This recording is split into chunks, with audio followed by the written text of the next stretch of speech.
Bom dia a todos! Graça e paz do Senhor Jesus seja com todos nós. Uma ótima quarta-feira para todos. Hoje é dia 6 de abril de 2022. Seja muito bem-vindo ao nosso devocional de hoje. Nesta manhã, nós vamos dar sequência à maratona de leitura bíblica. Nós estamos lendo o livro de Números e nesta manhã nós vamos falar dos capítulos 27, 28 e também do capítulo de número 29.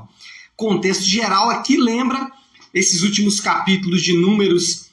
O livro vai relatar ali uma série de acontecimentos que não tem conexão cronológica, ou seja, Moisés não se preocupou em relatar coisas que aconteciam em sequências de tempo, mas coisas que de fato eram importantes e que faziam sentido ali para o povo de Deus. E aqui, o que nós vamos ter nesses capítulos, tem algumas coisas bem interessantes aqui. Nós vamos ter, por exemplo, a ordem de Deus para que Josué fosse o sucessor de Moisés, que é aqui no capítulo 27. Além disso, no capítulo 27 também a gente tem um relato das filhas de Zelofeade. Esse Zelofeade, ele não deixou filhos homens, 5 filhas mulheres, e essas mulheres, elas questionaram a lei dada, né? Não a lei de Deus, mas havia ali uma lei que determinava que a herança devia passar apenas para os homens, e elas questionam isso. Mas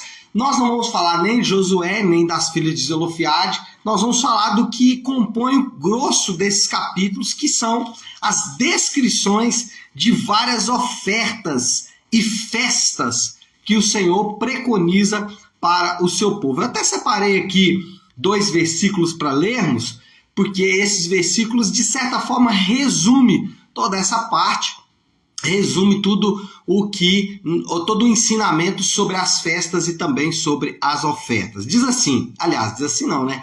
Qual texto que é, né?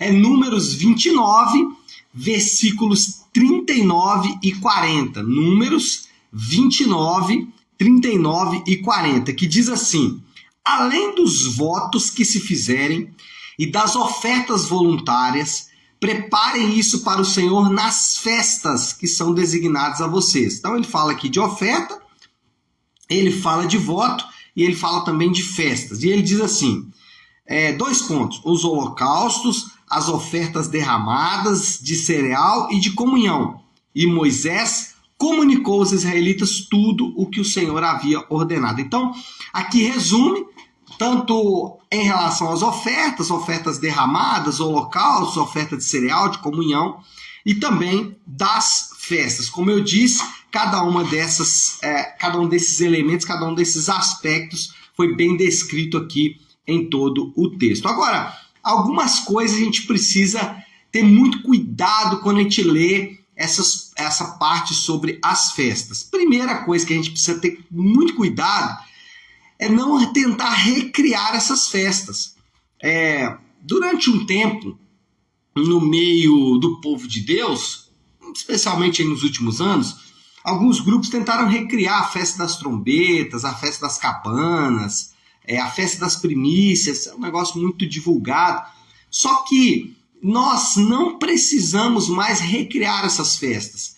Essas festas eram festas do povo de Deus naquele momento, e cada uma das festas representavam as vitórias e os milagres que Deus deu para o povo. Então, por exemplo, você vai ter ali a festa dos tabernáculos, você vai ter a Páscoa, você vai ter a festa das semanas, celebrando o fato de que Deus cuida do povo trazendo as semanas, enfim. Cada uma dessas festas representavam as vitórias do povo de Deus. Jesus, ele deixou 2 festas para o povo de Deus. Ele deixou 2 festas também para nós celebrarmos. E essas, de fato, é as festas que nós devemos nos focar. Quais são essas 2 festas? Ou quais são esses momentos que Jesus deixou para o seu povo e que celebram também as vitórias do povo de Deus? É o batismo e a ceia. É interessante que uma das perguntas que eu mais escuto é: pastor, mas por que eu tenho que fazer um curso para batizar? A Bíblia não fala nada disso. Por que a gente precisa fazer um curso para se batizar? Ou outra pergunta que eu escuto com frequência, domingo a gente teve ceia, né? Pastor, por que nem todo mundo pode participar da ceia, né? A gente deve excluir as pessoas da ceia? A resposta ela é a mesma, mas eu vou dividi-la. Primeiro, com relação ao batismo, por que a gente indica o curso de batismo para as pessoas? Porque o batismo, ele é a confissão pública de algo que você crê. Mas se você não sabe no que você está crendo, como você vai confessar publicamente? Eu costumo usar uma analogia bem pobre para explicar isso, mas dá para entender, que é a analogia do namoro. Ninguém começa a namorar e meia hora depois está casado. O que você faz? Você tem que conhecer aquela pessoa e aí depois de conhecer, você faz uma cerimônia onde você faz um pacto de ser fiel, amar, honrar, etc., até que a morte separe diante de um monte de pessoas. O batismo, como eu disse, é uma analogia pobre, é algo parecido. Você faz o curso para você conhecer melhor aquele grupo de pessoas e principalmente aquela pessoa com qual você vai se pactuar com ela. Então, por isso que a gente indica o curso. E a ceia é a mesma coisa. Ninguém é excluído da ceia. O que nós orientamos é a pessoa deixar de participar dos elementos do pão e do cálice para que ela tenha um entendimento melhor do que ela está fazendo. Mas o ponto aqui, respondendo rapidamente essas duas perguntas, né, o ponto aqui é duas festas que Jesus deixou para o seu povo, a ceia e o batismo. Essas nós devemos fazer. E nelas, tanto a ceia como o batismo, nós presenciamos e também participamos dos propósitos bíblicos para a igreja. Na ceia você participa da comunhão, você é discipulado, você adora a Deus, você serve ao Senhor. E aí, vários outros elementos, ou principalmente desses propósitos de Deus, estão envolvidos nesse elemento. Os propósitos bíblicos para a igreja, discipulado, comunhão, serviço e adoração, estão inseridos no batismo e na ceia. Essas duas festas que o Senhor deixou para nós a partir do tempo, ou nesse tempo em que nós estamos vivendo. O segundo cuidado aqui é que cada uma dessas festas, ela tinha valor espiritual, mas também didático.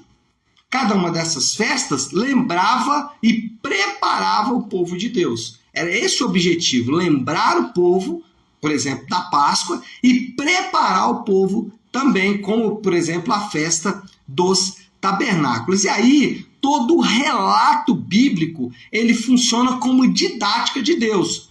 Se aqui, essas festas, elas tinham um propósito de formar e informar o povo, hoje nós temos a palavra de Deus, nós temos o relato bíblico como didática, como maneira de formar e informar o povo de Deus. Por isso que o crente, ele precisa ler, ele precisa estudar e ele precisa interpretar corretamente as escrituras.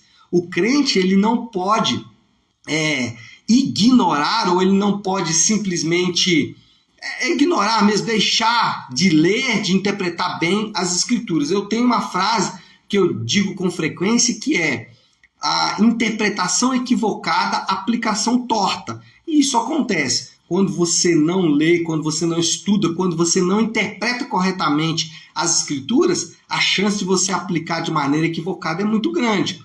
E várias anomalias que a gente percebe hoje no meio do povo de Deus é exatamente porque não tem uma correta interpretação do texto bíblico. Por isso é que, inclusive, nós estamos iniciando na Igreja Nave um curso de 5 semanas sobre princípios básicos de hermenêutica, ferramentas básicas que todo crente precisa ter para interpretar a Bíblia. Inclusive, no próximo sábado agora, nós vamos ter uma Academia da Nave, que é um aulão, e aí depois a gente vai então lançar esse curso. Se você estiver em Belo Horizonte e quiser participar, no próximo sábado, a partir das 14 horas. Bom, então o crente precisa saber ler, o crente precisa ler, estudar e interpretar corretamente as escrituras, porque se lá no livro de Números as festas funcionavam como didática de Deus, agora nós temos as escrituras. E em terceiro lugar, o caráter de Deus é revelado por meio de cada uma delas. Então,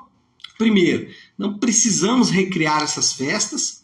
Segundo, elas funcionavam como didática e hoje nós temos a palavra de Deus como pedagogia de Deus. E em terceiro lugar, Deus se revela através de cada uma destas festas. Deus, ele, em cada uma dessas festas, ofertas, etc. e tal, ele revelava parte do seu caráter. Por exemplo, Deus nessas festas revelava o seu caráter santo. O Deus santo precisa de um povo santo para se relacionar com ele. Então, quando a gente lê aqui, a gente percebe exatamente o aspecto de santidade de Deus.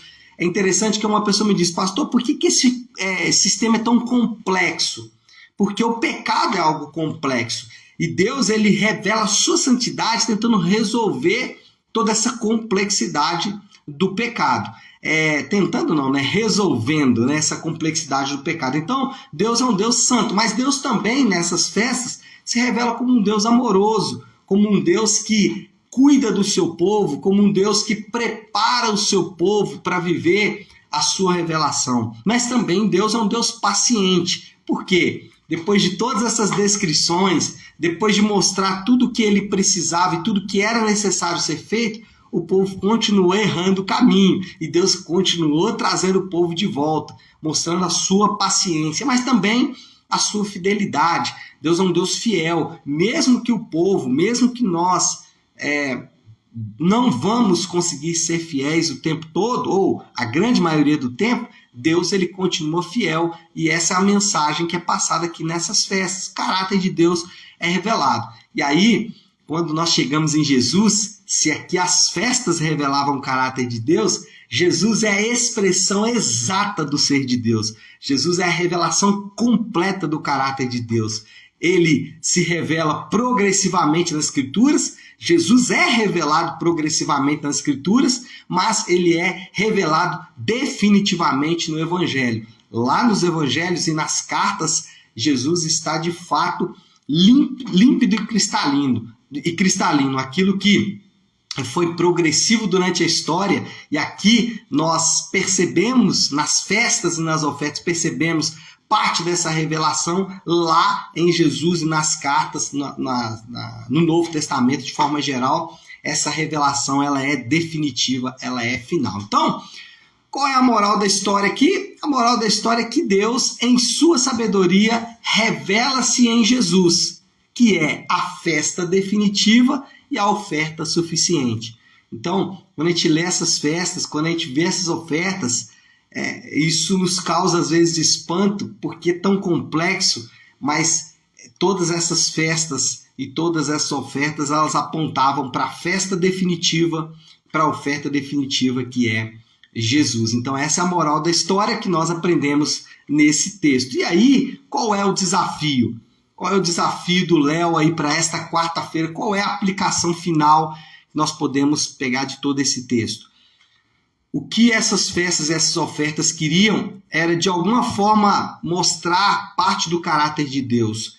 E nós somos chamados como povo de Deus para conhecer melhor quem é o Senhor.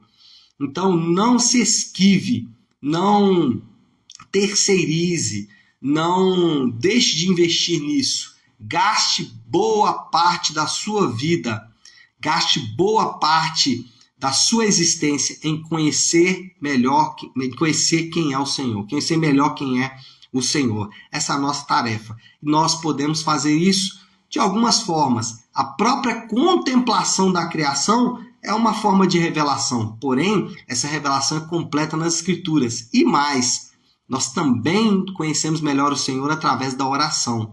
Essas são disciplinas espirituais, a oração, a contemplação, o jejum, a leitura da palavra, são maneiras de conhecer melhor o Senhor. Não se esquive disso, não ignore esse fato, não ignore isso, faça isso, conheça melhor quem é o Senhor. Esse é o nosso desafio nessa manhã, tá certo? Vamos orar, vamos colocar tudo isso aí diante de Deus. Então, pare aí um instante o que você está fazendo e vamos juntos buscar a Deus em oração. Querido Deus, Pai de graça, Deus de amor e misericórdia, nós louvamos o Teu nome que é santo. Senhor, quando vemos aqui e estudamos estas festas e essas ofertas, percebemos claramente o seu caráter amoroso, paciente, fiel e santo. E por isso nós te adoramos e bendizemos o teu nome. Nos perdoe, Senhor, porque muitas vezes nós esquecemos de celebrar, de se alegrar com aquilo que o Senhor fez. O fato de que o Senhor é a oferta definitiva, é a festa definitiva e a oferta suficiente para o teu povo. Muitas vezes nos esquecemos disso, ignoramos isso e ficamos tão presos aos nossos problemas, às nossas dificuldades, às nossas próprias questões, que são tantas, que são diversas, mas às vezes também nos afastam de prestar atenção em detalhes e em palavras que são tão lindas como essa dessa manhã. Possamos, meu Deus, conhecer melhor o Senhor, porque quando conhecemos melhor o Senhor, todos os nossos problemas, lutas, dificuldades se tornam até, Senhor Deus, tem uma nova perspectiva, se tornam diferentes, porque conseguimos e enxergamos da forma como o Senhor quer que enxergamos. Então, hoje, que nós possamos conhecer melhor o Senhor e caminhar cada vez mais no sentido de conhecê-lo. Essa é a nossa oração, fazemos isso em nome de Jesus. Amém, amém e amém. Amém, meu povo? Bom, então é isso, nós vamos ficando por aqui. Que Deus te abençoe. Uma ótima, uma excelente quarta-feira para todos. Fiquem com Deus.